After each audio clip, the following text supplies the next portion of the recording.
Laure, 48 ans, patronne d'une épicerie bio, vient d'être victime d'une violente agression. A-t-elle été surprise par un cambrioleur? Connaissait-elle son agresseur? Qui aurait pu en vouloir à cette commerçante si soucieuse de sa clientèle?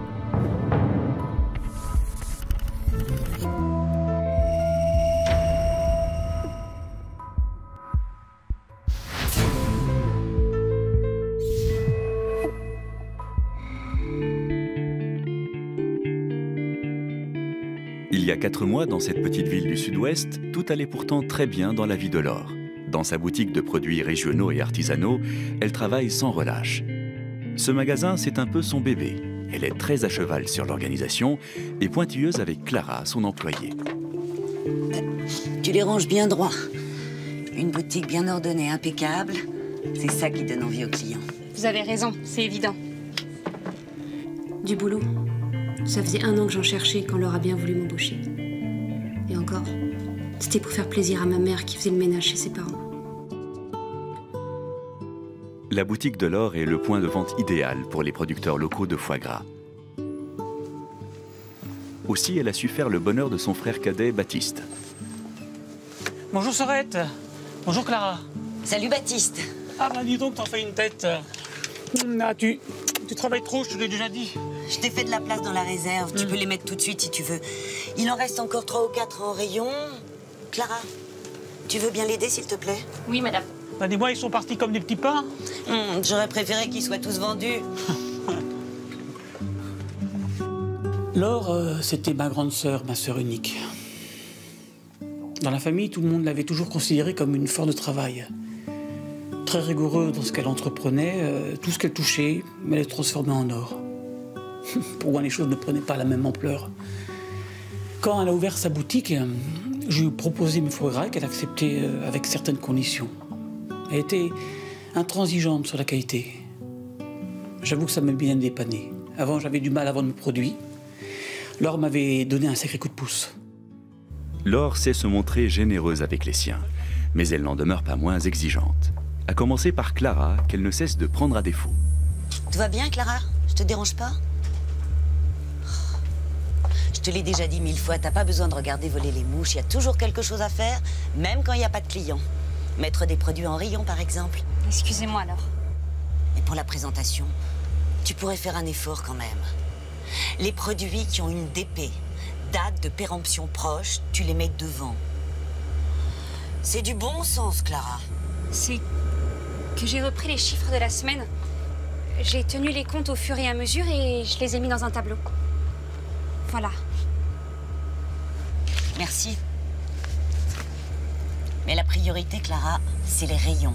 C'est que je suis plus douée pour les chiffres. Et puis, comme la boutique marche bien maintenant... Je sais bien, je vois. Mais je vais prendre quelqu'un qui va s'occuper de la compta. C'est un ami, enfin, plus qu'un ami, c'est mon ex-mari. Il a vraiment besoin de ce contrat. Mais vous me l'aviez promis à moi, ce poste. Il était question qu'à la fin de mon CDD, je puisse devenir comptable et plus la bonne à... Enfin, une simple magasinière. Écoute, je comprends que ce soit frustrant pour toi.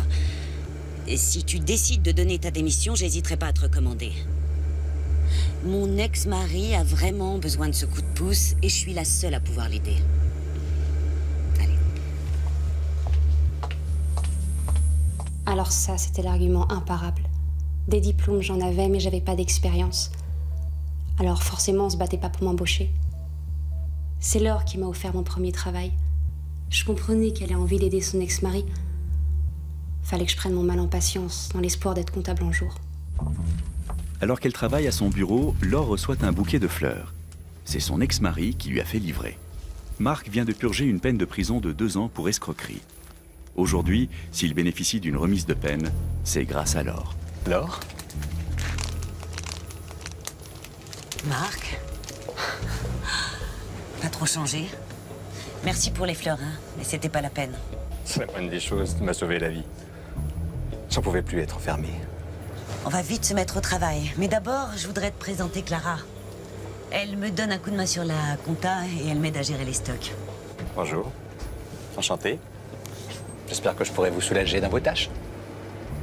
Tiens, voilà ton bureau. tu seras en gestion des stocks et bien sûr ta partie, la compta. Et que tout soit réglo. Tu sais, Laure, j'ai fait une grosse connerie une fois dans ma vie. Jamais je recommencerai. J'ai pas envie de retourner moisir en prison. J'ai affaire maintenant. Je t'ai tout préparé sur ton bureau. Faut que j'aille trouver de nouveaux produits. Clara, tu connais la boutique, n'hésite pas à guider Marc s'il est perdu. Laure m'avait sauvé la vie. J'étais au bord du suicide dans cette prison. Je pouvais bénéficier d'un report de peine, mais à la seule condition de trouver un CDD de 6 mois. On n'a pas donné son accord tout de suite, mais elle a fini par dire oui. Laure et moi, nous étions mariés sous le régime de la communauté. Après mes ennuis, c'est elle qui a dû rembourser mes dettes. Elle était obligée de vendre son appartement. Après cela, le divorce s'est imposé. En acceptant de me signer ce contrat, c'était la preuve qu'elle m'avait pardonné. Laure était une femme incroyable. C'était la femme de ma vie. J'espérais bien qu'elle le redevienne. Depuis son arrivée, Marc épluche les comptes de la boutique. Bien décidé à se racheter une conduite, il se montre particulièrement rigoureux dans son travail. Écoute, Laure, je trouve qu'il y a des trucs étranges dans tes comptes. Je comprends pas pourquoi certaines factures sont facturées 2 fois, les foie gras de canard, par exemple. Qu'est-ce que tu racontes? C'est les produits de mon frère. Il peut quand même pas me surfacturer. Laure ne veut pas y croire. Il doit sûrement y avoir une erreur. Elle va chercher des explications auprès de son employé. Clara, je comprends pas. La facture 00318, c'est bien toi qui l'as validée. Oui? Pourquoi, il y a un problème? C'est plus un problème. Là, on court à la faillite. Bah, je comprends pas, j'ai peut-être fait une erreur quelque part. Une erreur, ça peut arriver. Mais ça fait 2 mois que ça dure. Je veux une explication. Tu crois que j'ai pas vu ton petit manège? Qu'est-ce que tu cherches? Et puis il manque des foie gras. Ils sont où?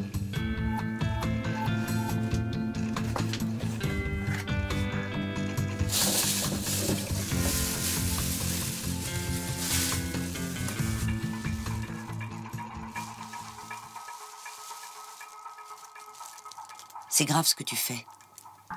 Planquer des foie gras, c'est un motif de licenciement. En fait, Baptiste et moi, on avait une petite combine pour gagner de l'argent. Je reprenais les conserves qu'il nous facturait et je les lui redonnais. Mais comment est-ce que je pouvais nier maintenant que je t'ai démasqué? Alors, j'ai dû dire toute la vérité alors. Enfin, ma vérité. Que j'avais besoin d'argent pour prendre un appartement plus grand et payer la caution. Dans 3 mois, Laure va être victime d'une terrible agression dans sa boutique. Frustrée, brimée et peut-être bientôt renvoyée par sa patronne, Clara a-t-elle basculé dans une violence incontrôlable?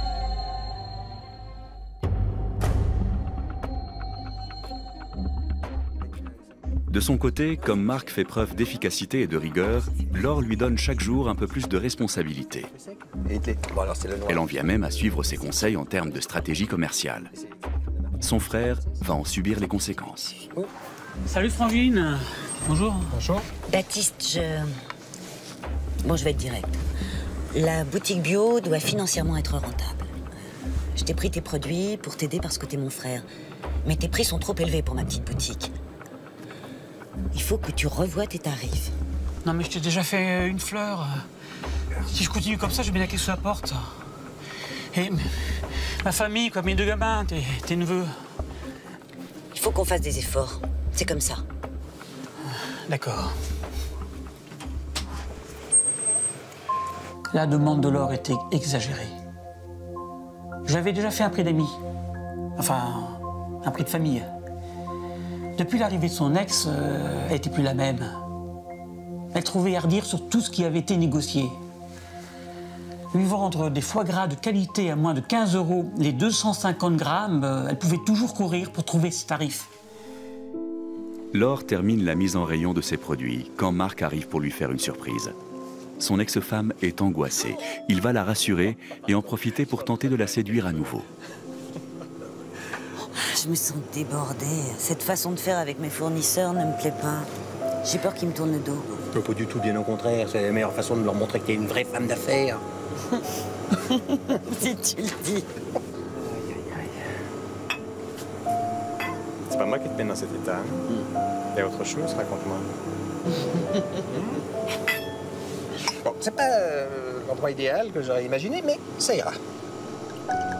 J'ai pas le temps. Va falloir le prendre, parce que moi, je te laisse pas dans cet état. Cette boutique, c'est tellement de travail. Je suis là maintenant. J'étais arrivé au bon moment. Laure me parlait de sa boutique, des difficultés à tout faire. Au fur et à mesure que je l'écoutais, je me disais que ça allait être bientôt le moment de passer à l'action. Je se sentais seul. Elle allait finir par comprendre que je lui manquais. Ça serait seulement plus simple si je pouvais me reposer sur quelqu'un. Mais pas toi. Ton arrivée me perturbe, me bouscule. Mais tu sens pas comme on est bien tous les deux? Je sais pas, ce truc qui revient tout de suite. C'est comme une évidence. Tu peux pas lutter contre ça. Tu me fais trop de mal. Je préfère qu'on reste amis.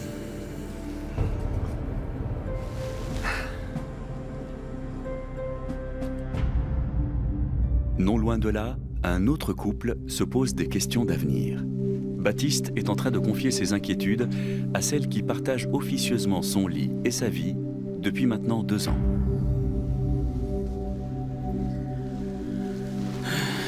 Je suis repassé à la boutique tout à l'heure.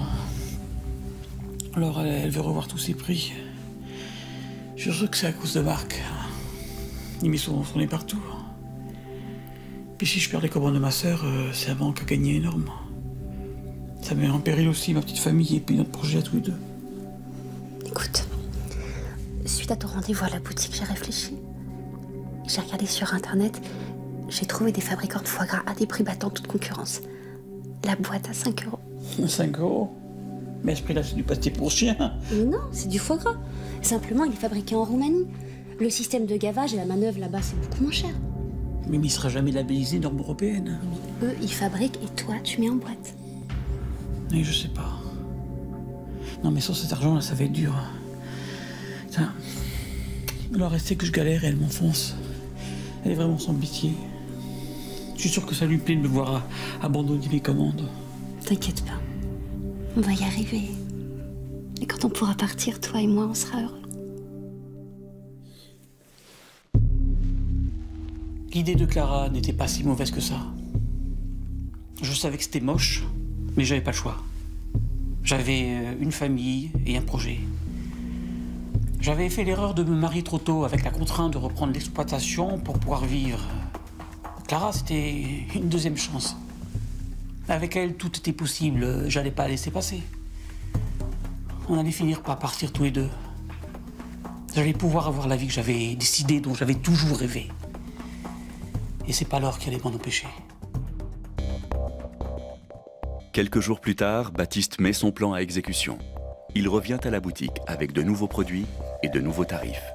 Bonjour. Bonjour. Bonjour. Bonjour, grande sœur. Voilà ta dernière commande. Ah, tu vois, au final, t'es gagnant, ma commande a doublé. Ah bah, tu sais bien que t'es la meilleure, sœurette. Ah, t'as oublié de me mettre le certificat de traçabilité de tes canards.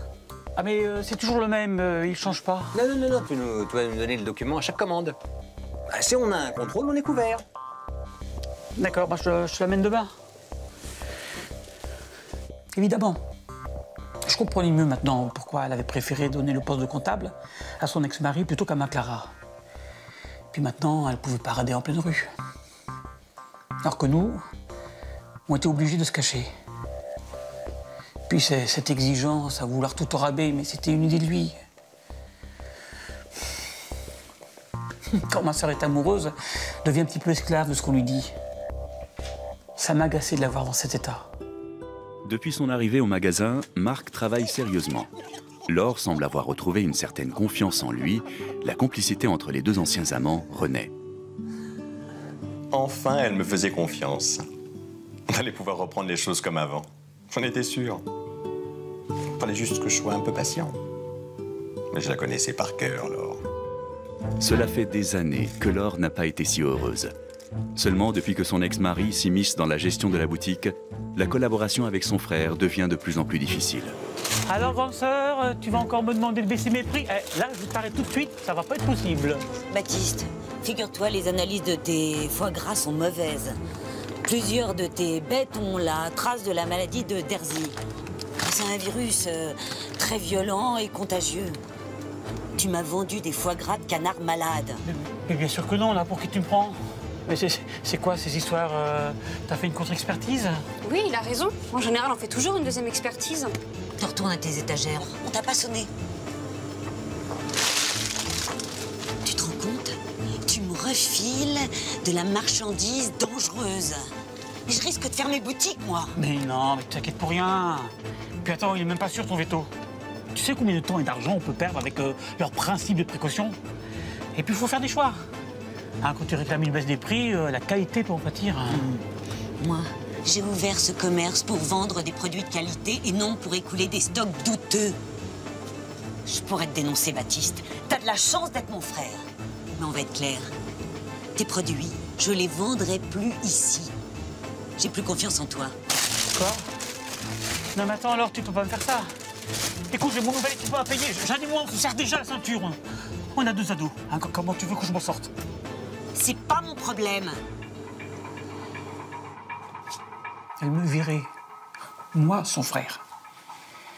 Elle pensait pas à mon exploitation, à Jeanne, à ses neveux. Elle aurait pu fermer les yeux sur cette histoire. Par solidarité pour moi, elle aurait pu me refaire confiance. Mais non, elle ne tolérait rien. Elle n'avait aucune souplesse. Elle avait toujours été comme ça.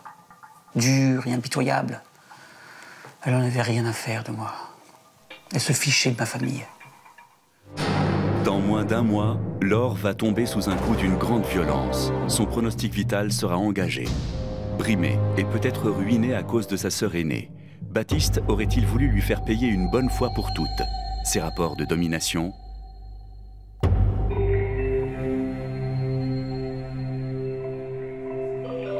À la boutique, alors que la patronne s'est absentée, Marc en profite pour prendre du bon temps avec une inconnue. Mais à ce moment-là... Tout le monde, tout l'immeuble, ils étaient tous...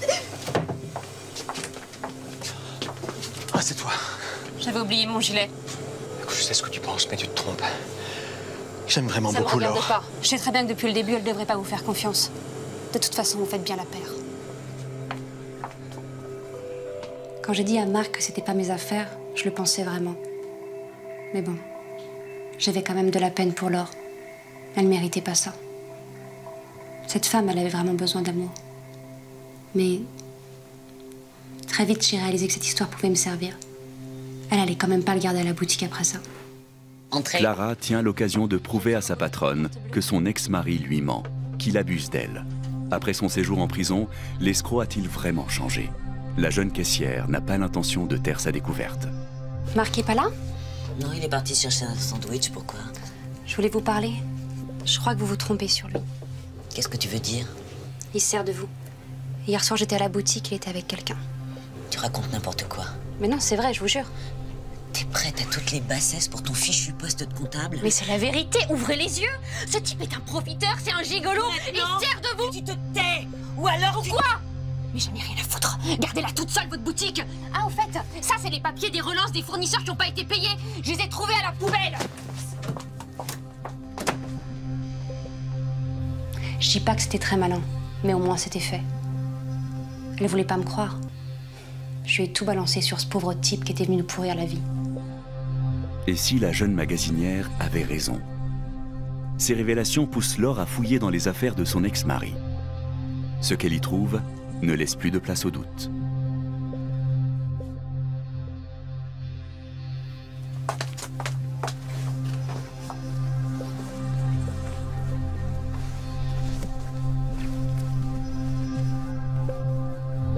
Des liasses de billets, de fausses factures. C'en est trop, Marc n'a pas changé. Il ne mérite pas la confiance de Laure et encore moins sa liberté. Elle va faire le nécessaire pour qu'il retourne derrière les barreaux.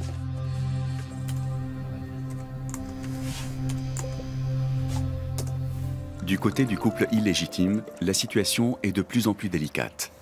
D'abord le licenciement de Clara, puis le risque de perdre Laure comme cliente les priverait de toute ressource. Écoute, mon cœur, je vais retourner chez ma femme d'ici une demi-heure. Arrête de faire la gueule. Oui, bah c'est facile à dire. Je sais bien que c'est pas l'idéal, mais elle m'a poussé à bout, ta sœur. Mais je sais comment elle est, mais c'est toi-même qui disais qu'il fallait mieux serrer les dents. Comment on va faire maintenant? Mais tu vois bien que serrer les dents, ça marche pas. Ça fait des mois qu'on attend une solution miracle et y a rien qui se passe. Moi, au moins, j'aurais essayé de faire bouger les choses. Ah bah on est bien avancé maintenant avec ton plan de foie gras malade. Je comprends maintenant pourquoi dans la famille, il y a que ta sœur qui réussit. Toi, t'es qu'un lâche. T'attends que les choses se passent.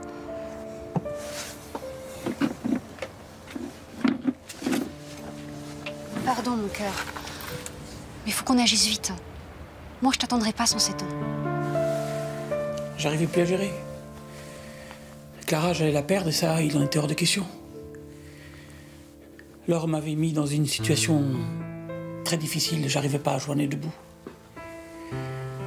Et aujourd'hui, elle avait mis Clara à la porte. Elle s'acharnait. Bon, c'était un véritable acharnement. Au magasin, c'est au tour de Marc d'apprendre une mauvaise nouvelle à laquelle il n'est pas préparé et qui risque de lui coûter cher.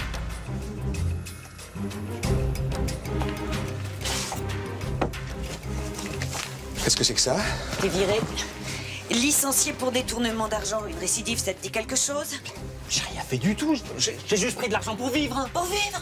Il te faut 2000 € par semaine? Mais qu'est-ce que tu me fais? Tu veux m'envoyer en tôle? Quand on joue, faut accepter de perdre, Marc. Je t'avais laissé une chance, mais t'as pas pu t'empêcher de trahir, de détourner, de tromper ton monde. Je pense que ta place est entre quatre murs. Mais qu'est-ce que tu me fais? Qu'est-ce que tu nous fais à nous? Non, ça existe plus, Marc. On n'en a pas fini, nous deux. D'accord, j'étais pas l'homme idéal, mais je méritais pas de retourner en prison. Ce qu'elle m'avait fait, c'était pire qu'une trahison. C'était hors de question que je retourne en prison à cause d'elle. J'étais prêt à tout pour éviter ça. Dans quelques heures, Laure va s'écrouler suite à un coup porté à la tête d'une extrême violence. Marc l'a-t-il sauvagement frappé, par peur de retourner en prison?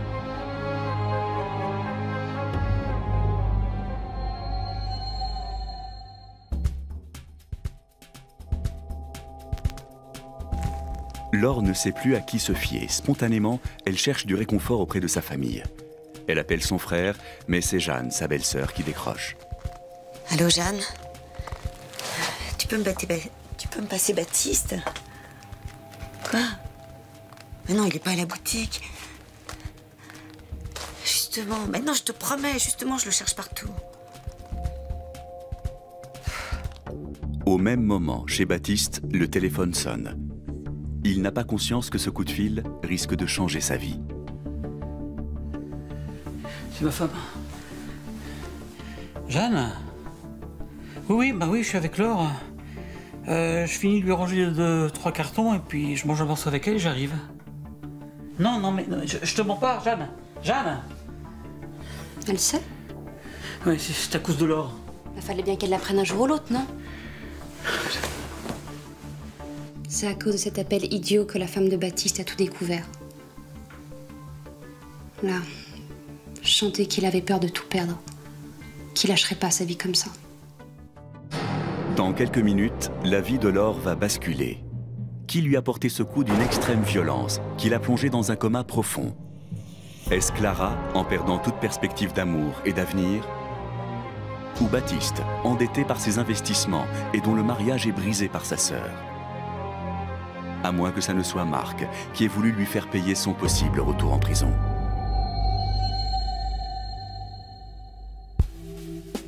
Depuis le coup de téléphone, fini l'insouciance. Baptiste est effondré. Les plans qu'il avait pour sa maîtresse et lui sont compromis. Dur retour à la réalité. Je ne veux plus de moi. Partons. Partons loin, c'est le moment. Mais comment? J'ai plus rien. Tout ça à cause de ma sœur. Hein. Parce qu'elle ne peut pas s'empêcher de foutre ma vie en l'air. Alors d'abord le boulot et puis maintenant ma vie intime. Moi, à ta place, je te donnerai une bonne leçon. Je sais où est la clé et la caisse. On prend son argent et on part loin. Clara avait raison. Elle me devait bien ça. Laure était responsable de cette situation et j'allais lui reprendre mon pognon. À la nuit tombée, Baptiste et Clara s'introduisent dans la boutique pour voler la caisse. Ils ne savent pas que la propriétaire les observe. Salope! Mais c'est... Ah! Lâche-moi! Lâche-moi! Lâche-moi! Baptiste! À cet instant, je savais que je perdais tout. Sur l'instant, j'ai pas réfléchi.